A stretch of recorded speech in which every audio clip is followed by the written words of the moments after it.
Your Excellency, we are very honored to meet you today. Thank you for your time.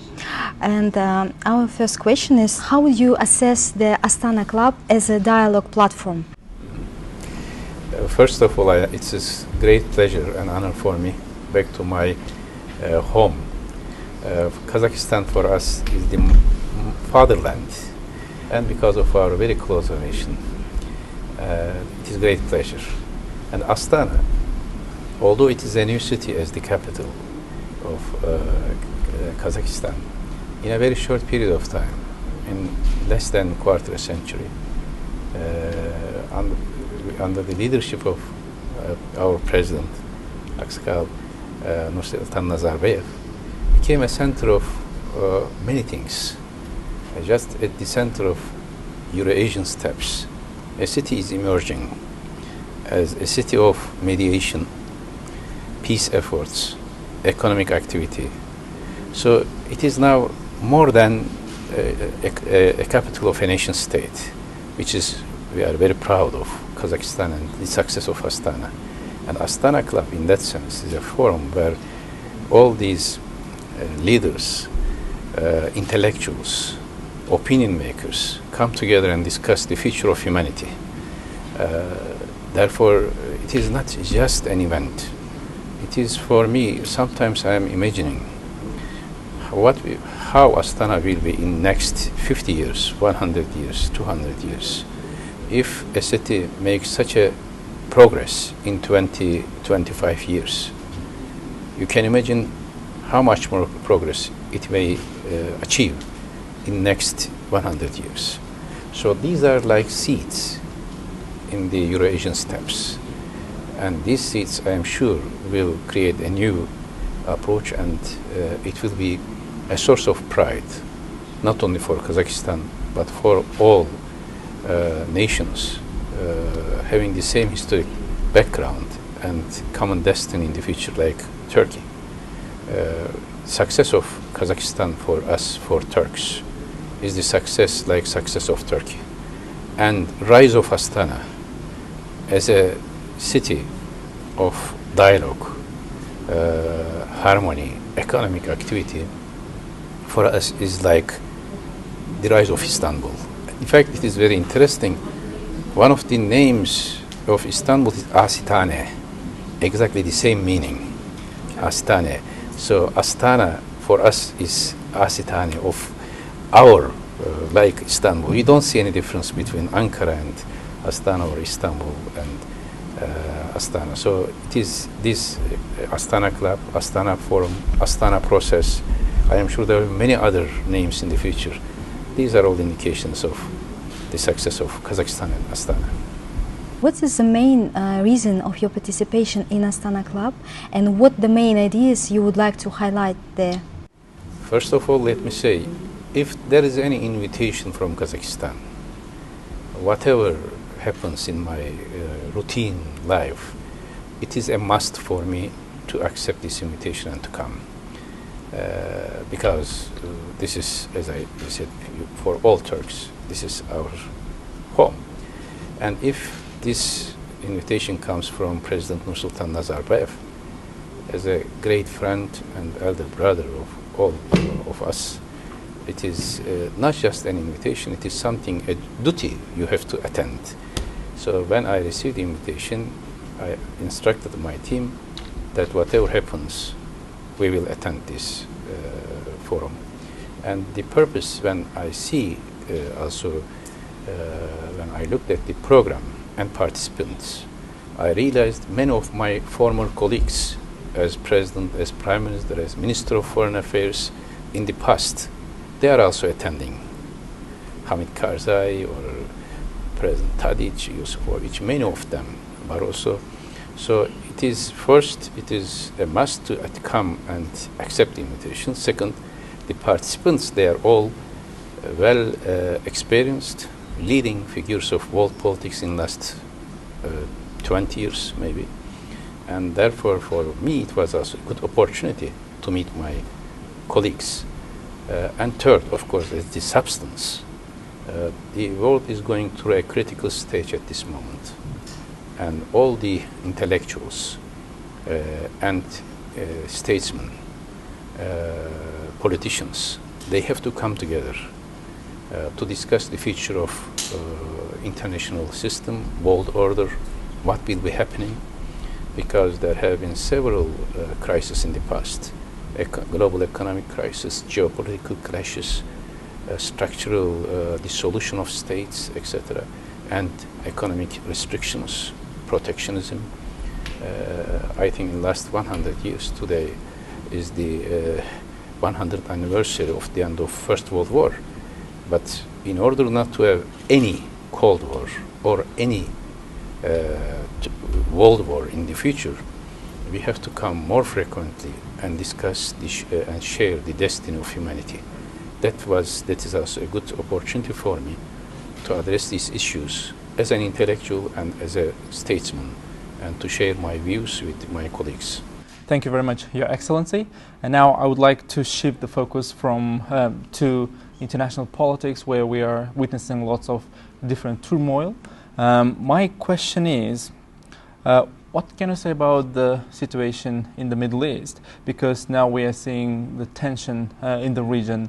And how would you assess the cooperation between Iran, Turkey, and Russia in the Middle East? There is a turmoil, not only in the Middle East, in world affairs in general. In one of my books, which will be published soon, I analyze this in four earthquakes after the end of Cold War. The first one was geopolitical earthquake, 1991, when Soviet Union collapsed, and several crises did emerge in Caucasia, in Balkans, and in the geopolitical belt of Eurasia.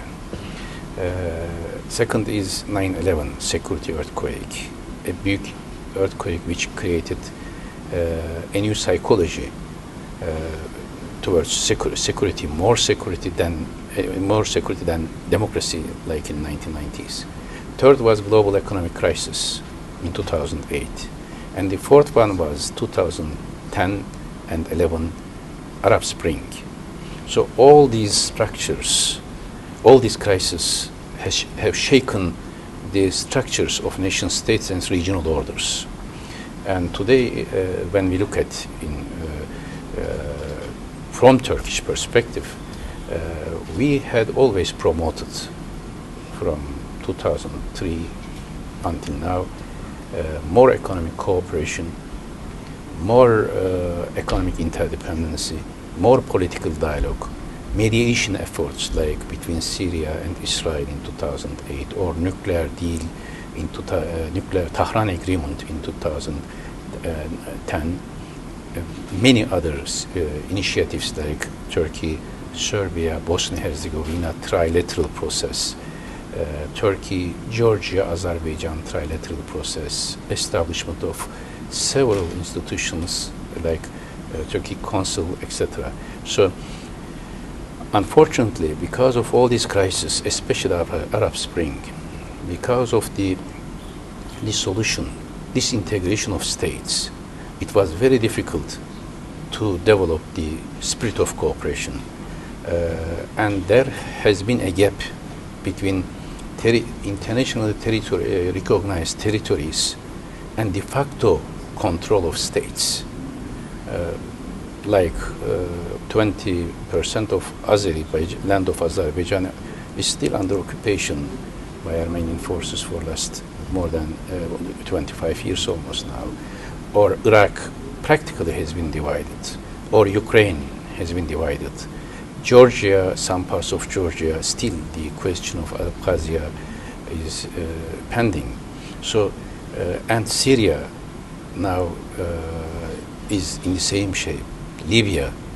So after Arab Spring, this gap between internationally recognized territories and de facto control of states have increased, which created an imbalance. Now we have to restore these. And in that case, Syria is one of the most hot issues, together with Ukraine, Yemen, and Libya. as the disintegration of states. As our neighbor, we had always excellent relations with Syria. After we came to power, when President Erdogan was prime minister, when I was minister, we emphasized on Turkish-Syrian relations until massacres and use of chemical weapons started in Syria. And for us, territorial integrity of Syria is very important. Also, for us, the peace, stability, and security of Syrian people altogether, regardless of ethnic, sectarian origin, is essential. In that case, unfortunately, UN system and UN processes have been inefficient to resolve Syrian crisis. And de facto partition or the control of groups like terrorist groups, like the emergence of Daesh in 2003, and also the use of chemical weapons destroyed the infrastructure of Syria as well as the hope for future of Syria. Now, since UN has not been effective, the regional states took certain initiatives which created a hope. In that sense, Astana process has been more effective than UN processes, and it is a success. Cooperation between Turkey, Russia, and Iran is very important. Sometimes there are difficulties. Important is in international relations, you may have difficulties. It is natural. You may have crisis. Important how you approach to the crisis. Do you try to escalate the crisis, or do you try to control the crisis first and resolve the crisis in the second stage? In that sense, the escalation zones declared in Syria by Turkey, Russia, and Iran in Astana process has created a new momentum and a new era in Syrian crisis. We hope this is at this moment is just to control the crisis, but we hope there should be another stage for the reconstruction of Syria. Reconstruction does not mean only construction of the buildings, but rewriting constitution, re-establishing a political order where Syrian people's aspirations, demands will be met, where there will be no more massacres against people, no more terrorist activities on the grounds of Syria, not only by Daesh, also by PKK or other, any terrorist activity. We have to, all these countries should work together, shoulder to shoulder, to prevent terrorism, to end massacres against people, Syrian people, to create certain environment and political climate so that refugees will go back to Syria and reconstruct Syria altogether. In that sense, Astana, name of Astana as Astana process as well, became a symbol of hope for Syrian people as well. You've listed lots of different hotspots in the region, in Eurasia as such. But last year we've witnessed another situation, humanitarian crisis, I would say, in one of the countries, Asian countries. I'm talking here about the situation in Myanmar. Turkey was one of the main actors who was involved in this situation, and Kazakhstan provided humanitarian assistance to the refugees from Myanmar, Rohingya refugees. And how critical is the situation today, and what the world community's response should look like? Thank you very much for this question. You know why? Because it is also something attached to my heart. In 2012, I was the first foreign official visiting Rohingya region with a Turkish delegation after maybe 4 decades or even half a century. We opened an embassy in 2012 in Myanmar. We established relations with Myanmar. Same year, this crisis has escalated, and I went there as Turkish Minister of Foreign Affairs. As I was the first foreign official visiting the Rohingya region which is historically very important for us as Turkey. Many people do not know.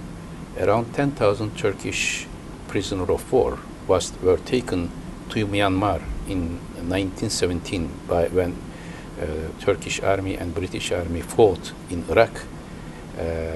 The prisoners of war were taken to Myanmar, and many of them died there. Also, Rohingya people at that time sent assistance to Turkish War of Liberation. So we have some historical attachment as well. And at that time, having good relations with Myanmar and having this historical background, we played a significant role. We started a very comprehensive humanitarian assistance to the region and building new houses, sending humanitarian assistance, food, shelters, clothes, etc. And same year, next year, I went there as chairing the Myanmar Committee of OIC, Organization of Islamic Conference. Despite of all these efforts, unfortunately, and despite of some positive changes in Myanmar's politics, one thing didn't change, even deteriorated. It is Rohingya issue, Arakan, we call it Rohingya issue. This is a humanitarian issue, and these people, in that land, lived for centuries. If a regime, whichever state it is, forced some people to move, to go to another country, to expel them, to force them to be refugees, this is a crime against humanity. Therefore, all of us, we have to work together. International community, United Nations, OIC, should have a close eye on this issue, and we should not allow another apartheid in 21st century. And we hope that Myanmar government will take a lesson from the previous experiences that the regimes, the states who are creating second category of citizens, even not giving identity to these people, will only endanger its own future. This is for us an issue of humanitarian conscience, and also important for the stability of Asia altogether, or also South Asia, because these type of experiences, if continues, especially in multicultural societies, there will be many other cultural tensions which we may not prevent. And I am happy that in Kazakhstan also this issue has been discussed from this perspective, and we hope this issue will be resolved based on humanitarian spirit and international law. Discussing the global crisis and geopolitical context, we also have to pay attention to global powers, such as the United States, for example, and the US continue to worsen relationships not only with Russia but also with Europe, Iran, and Turkey. And how would you describe the foreign policy of Donald Trump? Global players, when they develop foreign policy, they should have two different levels. One is national responsibility to consider your own nation's interest, which is a duty and a right. But at the same time, the other one is global responsibility to the whole humanity. Because if you have a power, you only do not have a capacity, but also you have an ethical responsibility. If you have less power, you have less responsibility. US, in that sense, as a global power, as a victorious global power after Cold War, had special responsibilities in international relations. But when we look at it, that special responsibility sometimes respected international law, respected basic human values, sometimes ignored these. After for example, end of Cold War, when Iraq invaded Kuwait during Saddam time, there was a UN decision to take action, and it was a positive step in the sense of keeping the world order. Or later, when there was a humanitarian ethnic cleansing in Bosnia-Herzegovina, this type of interventions, sometimes based on international law in the sense of common human destiny, were important steps to take certain responsibilities. But not only in the sense of intervention, but establishing an order or keeping an order should be value-oriented, not interest-oriented. Values should be more important. Values and principles should be more important than the interests. Interests are important, national interests, but if it ignores the values, basic international values and principles, it may create new tensions. In that sense, in American history, there has been always different styles, different wings, different approaches. One was more interventionist, another one is more isolationist.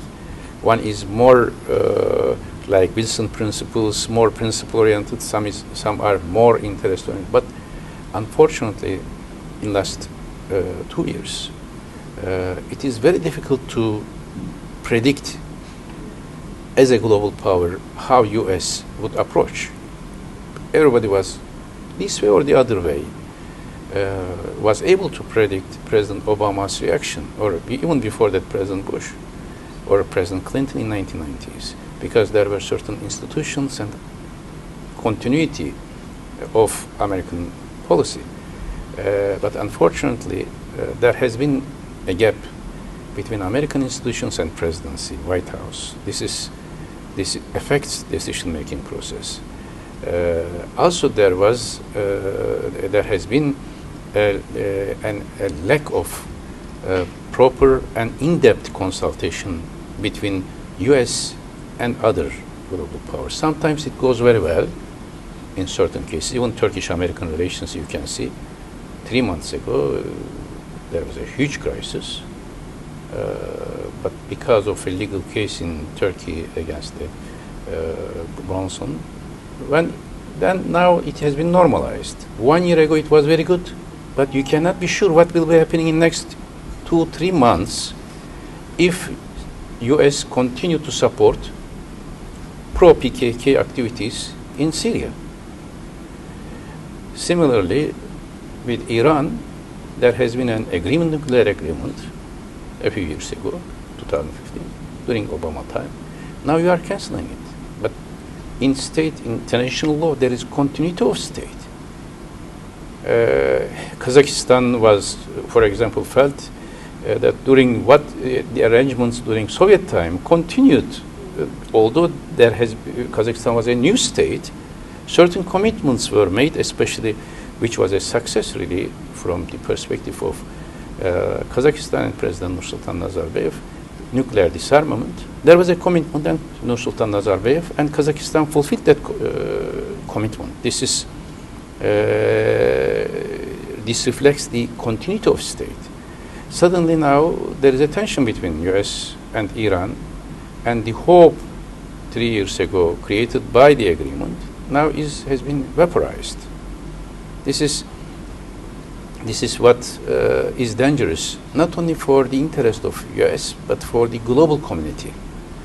There should be sustainable, predictable attitude of global powers.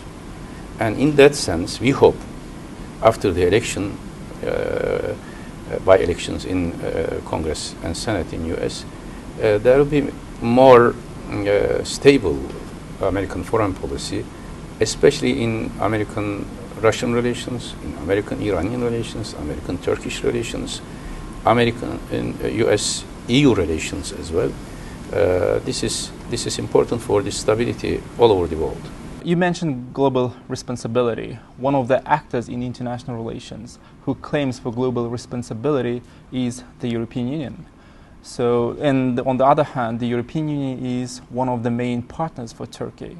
How would you assess the current state of Turkey-EU relations? And do you see Turkey becoming a member of the EU at some point in the future, hypothetically? When we came to power in 2002, Turkish-EU relation was not in good shape. Under the leadership of then Prime Minister Erdogan, Foreign Minister Abdullah Gül, later President Gül, Prime Minister Erdogan, myself as Minister of Foreign Affairs, we always promoted Turkish-EU relations. And not only as a politician or statesman, as an intellectual and as an academician, I always emphasize European identity of Turkey. We have Asian identity, but also we have a European identity. And sometimes in a very friendly manner I am saying, if you do not use Ottoman archives, you cannot write the history of Europe. At least half of Europe were under Ottoman control, and that created the European character. So nobody can say or can claim that Turkey is not part of Europe. European continent, European culture, European diplomacy. Some ultra-right politicians in Europe now, they are Turkophobia or Islamophobia. This is nonsense. This is history. Today, it is a reality. Historically, Turkey is part of it. But at the same time, today's reality is that millions of Turks are living as citizens of European states. Only in Germany, 4 million. And in German soccer team, you have Turks, or in other soccer teams. So you cannot build a new wall, like Berlin Wall, between Turkey and EU, in EU, based on some cultural prejudices. Economic-wise, Turkey is part of EU because we are member of applying custom union. So Turkish goods can go to Europe without any custom, same for European countries. So in such a complex structure, everybody must be careful to judge the future of Turkish-European relations. Sometimes, as I said, you may have crisis. Today you may have crisis. Tomorrow you solve the crisis. Then you may have some difference of opinion. This is diplomacy. Life is not an easy existence. Important how to deal with the challenges. In 2016, when there was a huge refugee flow to Turkey and from Turkey to Europe, I was Prime Minister then, and we sit with European leaders.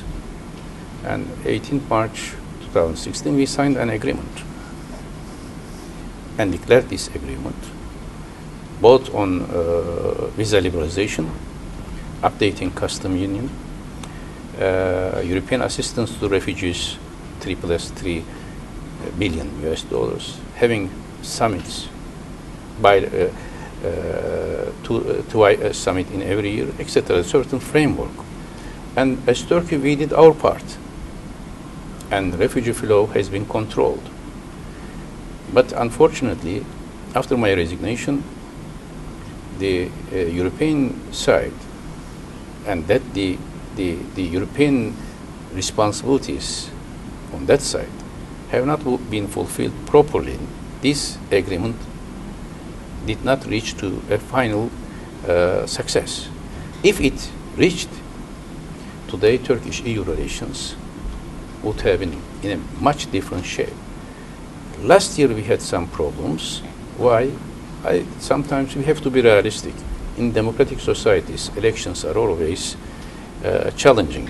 There was a referendum in Turkey in 2017, and there were elections in significant European countries like France, Germany, Netherlands, Austria.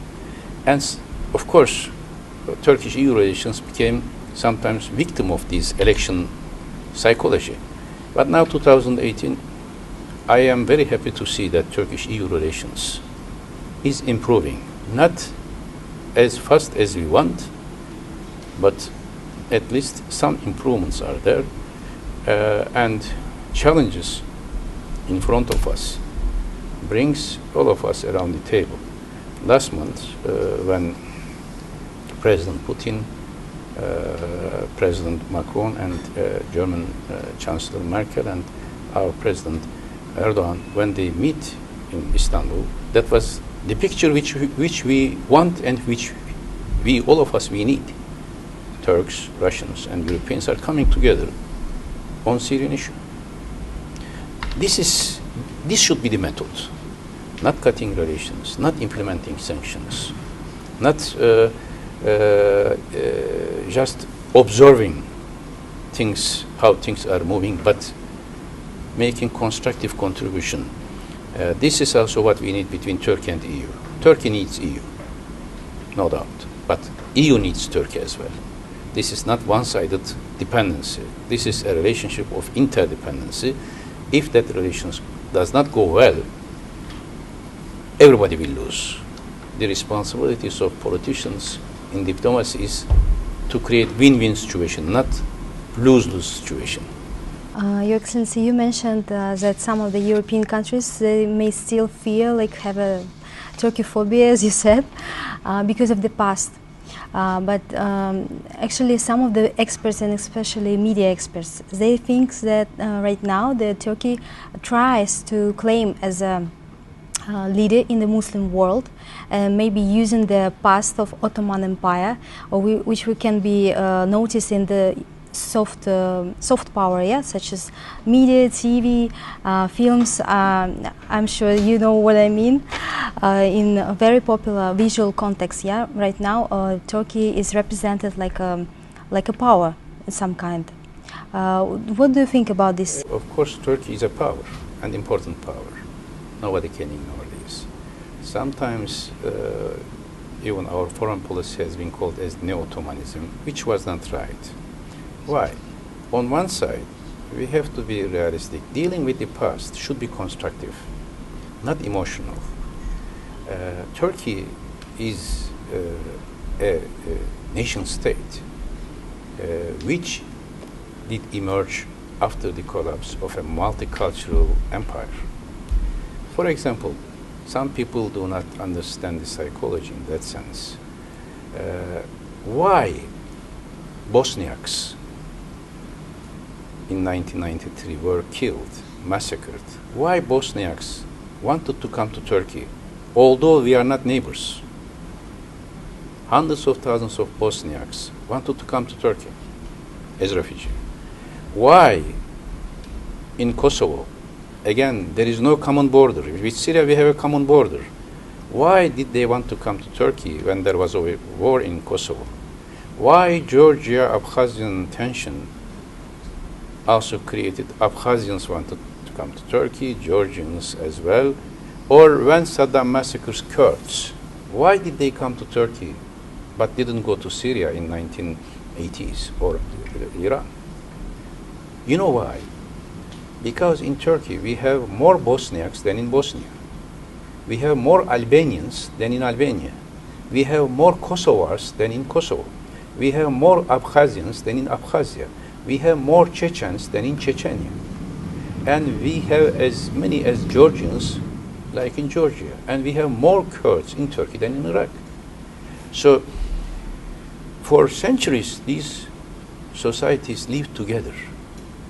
Whenever they face a problem, they want to see a safe haven to come to Turkey. Sometimes I was making joke with my ministers of foreign affairs when I was Minister of Foreign Affairs. With Scandinavian friends, I was telling, it is unfair. Every day we have to deal so many questions around us, and in Scandinavia there is a stability. Maybe we exchange for 1 month. We exchange the positions so that we can rest. Having a position like Turkey in such a geography, you have a huge burden. And all these societies have some expectations from you. It is not because of our claim. Did we want to have more than 3 million refugees from Syria? They came. we had to open our doors. Did we want hundreds of thousands of Kurds coming to Turkey when they escaped from Saddam? This is the destiny. You cannot. We were born in that geography. We were born in that history. And whenever Turkey attended or helped them, then there is a sympathy emerging. It doesn't mean that we want to dominate them. We want to have an imperial hegemony over them. No, we are all equal nation states. We are all equal nations. We are neither anti-Arab, nor anti-Serb, or anti-Kurd, or anti-Iran. No. Therefore, I was very proud when I was minister. We established Turkey, Serbia, Bosnia-Herzegovina trilateral process, and we solved all the pending issues. Historically, we are close to Bosniaks, and they faced a massacre. But in diplomacy, we brought Serbs and Bosniaks together. And my friends, and he's attending now, his Astana Forum president was Tadic. He was president, and we worked together how to close the gap between Bosniaks and Serbs. We want stability in Bosnia-Herzegovina, or we want stability in Syria so that we will not be having problems. But if somebody kills, destroys, commits massacres against the relatives of our people, then it becomes a domestic issue in Turkey. A democratic leader cannot ignore the feelings of the people when the Bosniaks in Turkey, living in Turkey, says our brothers and sisters are being massacred and you are silent. This is some sort of ethical risk. But how you will manage this? In short, there is no such a strategic decision by Turkey based on imperial hegemony. My book, Strategic Depth, sometimes has been interpreted in this way. There is no such an argument in our foreign policy. There was not, and there is not, and there will be no such an argument. Even with the smallest, in the sense of size, state in our surrounding region, we have the same rights. Nobody is superior than the others. But every country has certain challenges you need to address. About series or the movies as a cultural, for decades now we have been under the influence of Hollywood movies and series. Now in every society, through Netflix or others, there is a re-emergence of Tigrayan to discover and to make their own movies, which is not wrong. Which is not wrong. To discover the history, especially the Silk Road history now. I am sure everybody would agree that Silk Road history is much more richer than American history, which is something new. But how many movies do we have? There is one, Marco Polo, which is from Western look. I cannot imagine Kubilai as in such a figure.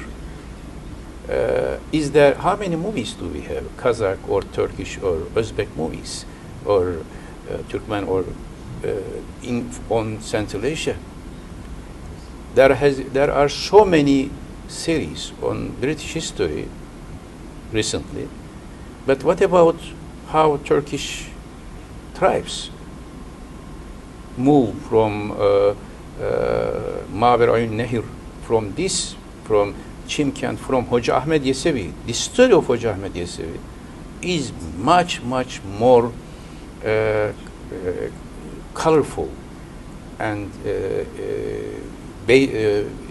which could be adapted to movies. Do we have any? No. But we have so many movies on the mythologies or historic figures of Europe and US. What is wrong doing certain movies on our own history?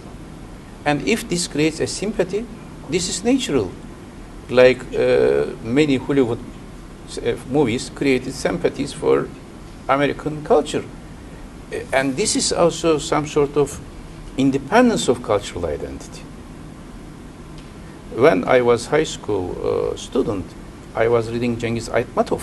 For me, Cengiz Aytmatov's literature and novels created an imagination in my mind about Central Asia. And when I became chief advisor, my first visit to Kyrgyzstan, it was great honor for me to see Cengiz Aytmatov then, or Cengiz Dağcı from Crimean novel. This is our history.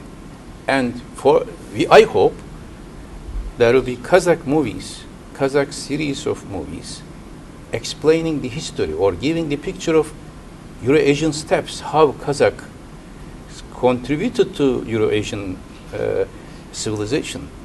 And we should not be having a sense of guilt. Why are we doing? No, this is natural.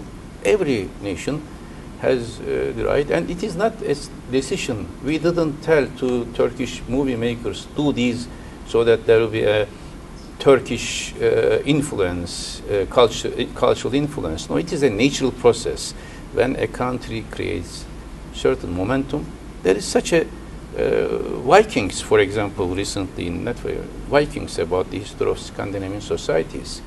And I watch some of these series and I want to learn more on Viking mythology. If you reject or excludes or insult other cultures, then it is destructive. Without insulting or excluding other cultures, this creates some sense of cultural consciousness, which is not wrong. As you mentioned, we all share common history, common culture, common language, and we also here in Kazakhstan appreciate our Turkic brothers. And if you remember, a couple of months ago in September, there was a meeting of the heads of states of the Turkic Council. How important are Turkic countries for Turkey? Let me say first about this Turkic Council, which is very important. But before that, I want to underline one issue which is more, which I see very important. If you ask me what do we need today in every society or in general in the world, we need visionary leaders, visionary, having a vision for the future. Unfortunately, we are missing those leaders in these days. After the Second World War, there were visionary leaders who united European Union, created European Union. We had visionary leaders who established United Nations. We had visionary leaders who made Declaration of Human Rights. But after Cold War, we didn't have enough effective visionary leaders calling for peace, establishing mechanisms, institutions. Fortunately, we, not as a citizen of Kazakhstan, but we, as a Turk, as someone having cultural attachment with Kazakhstan, fortunately we have President Nursultan Nazarbayev as a visionary leader here in this country. We have to see and appreciate this fact. When people were talking on trade restrictions, protectionism, clashes, President Nazarbayev wanted to have to make Astana as a place in his last speech in Assam summit to have a platform of global powers in Astana. These are some visionary steps. Why I gave this example? There is one lesson which I learned from history. Someone if someone excludes another one, in next stage, the one who excluded before will be excluded. All these attempts should be inclusive. The establishment of Turkic Council is a great success. And all our leaders, I was in the process as well as minister, as prime minister, as all leaders of all states, they made a huge success in that sense. And it was a difficult process, but we achieved. Nobody should see this as if it is excluding others. Like European states, when they come together, does it mean that they are excluding Asians or Africans? No. when Arab countries come together and establish League of Arab Nations, do they exclude others? No, they have their own mechanism. When we all together have Organization of Islamic Conference, does it mean that this organization is Organization of Islamic Cooperation? Does it mean that this organization is against Christians? No. So, if Turkic states come together and establish Turkic Council, it is not against anybody. It is just to promote states having the same linguistic and cultural background to have more cooperation, to understand each other more. And this cannot be prevented.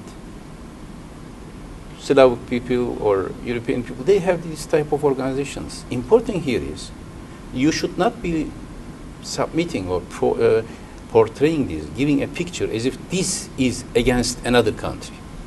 Turkic Council is not against Russia. Today, Turkish-Russian relation, Kazakh-Russian relation is excellent.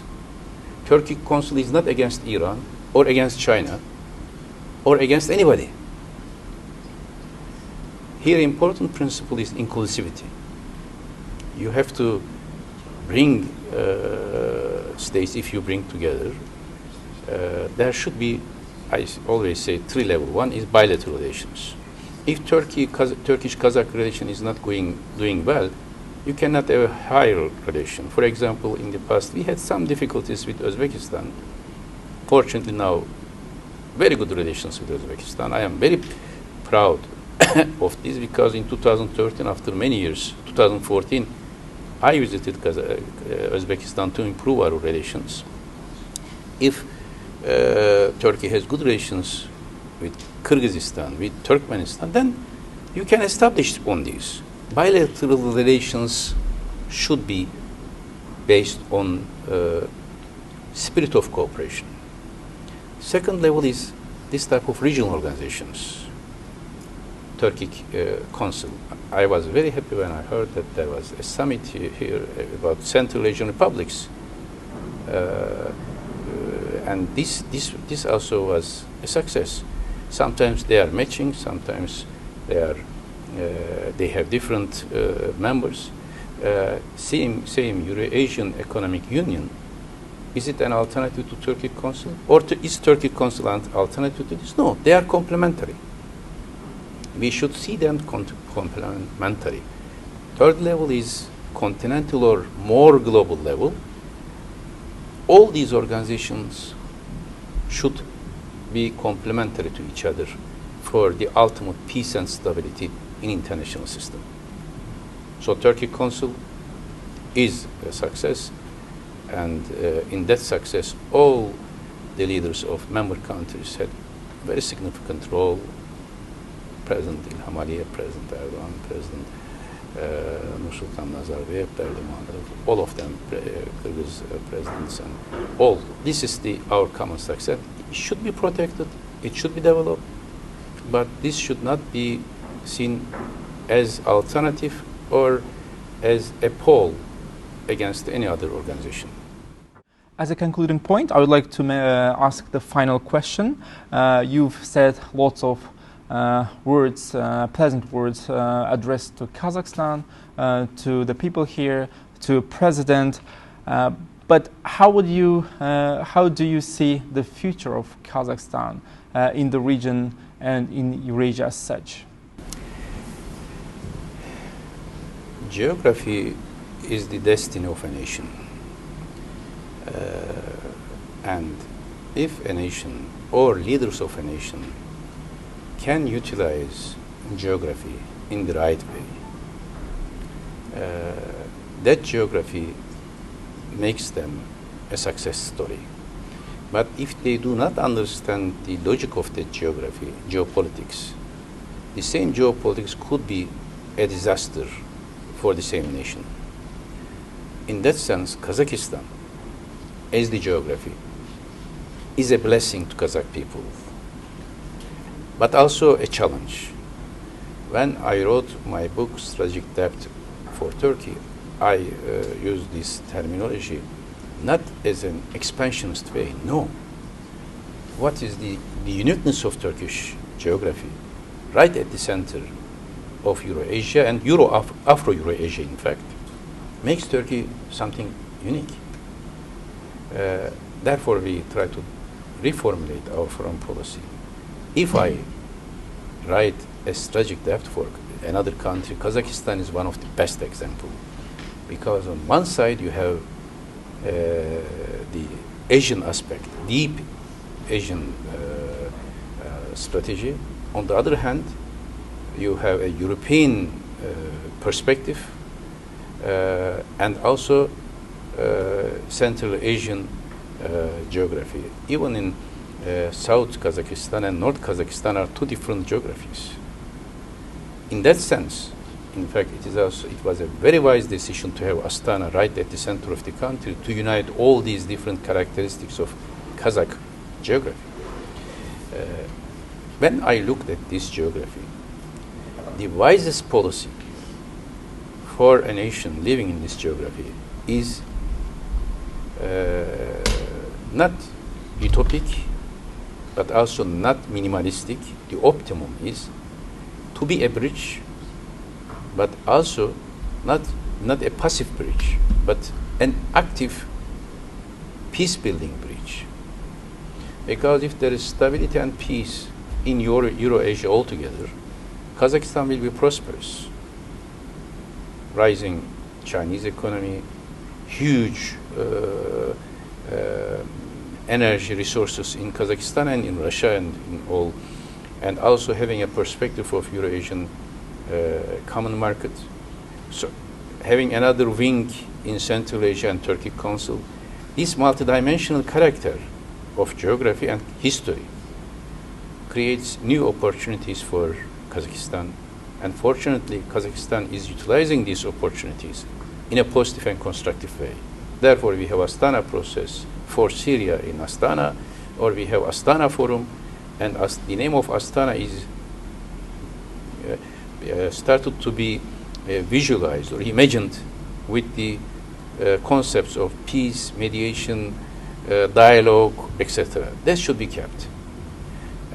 If it was misunderstood or not an open society but more closed society, closing the society inward looking based on nuclear power like North Korea or others, Kazakhstan would have been seen as a source of risk. But today nobody sees Kazakhstan as a source of risk. The opposite. Kazakhstan for many countries is becoming more and more an asset. Having good relations with Kazakhstan is an asset for everybody. This is a wise approach, and for me, as a not only friend but somebody who have direct attachment to this country, a great success story.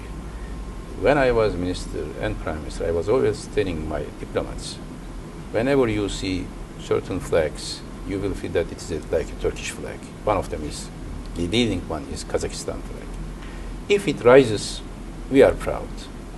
If there is anything which disturbs Kazakh brothers and sisters, disturbs us in Turkey, in Istanbul, or in Ankara, regardless of our geographical distance, our hearts and minds are here. And it is not because we want to be, as you said, as if Turkish influence. No. This is a very sincere approach. And in last years, the rise of Astana, for me, is as important as the rise of Istanbul a few years ago. Many meetings were held in Istanbul. I feel so proud and happy seeing and observing this. And Turkish success, I am sure, will be seen in this way by Kazakhstan. And Kazakh success for us is our success. And wherever and whenever needed, all of us, we are at the service and disposal of Kazakhstan. Yes, I've already said we also here appreciate our Turkic brothers and the relationship between Turkey and Kazakhstan. And Your Excellency, thank you very much for your time, for having this wonderful discussion with you, for this opportunity. And I hope you will have a very productive day at Astana Club. Definitely, I am sure. Thank you very much.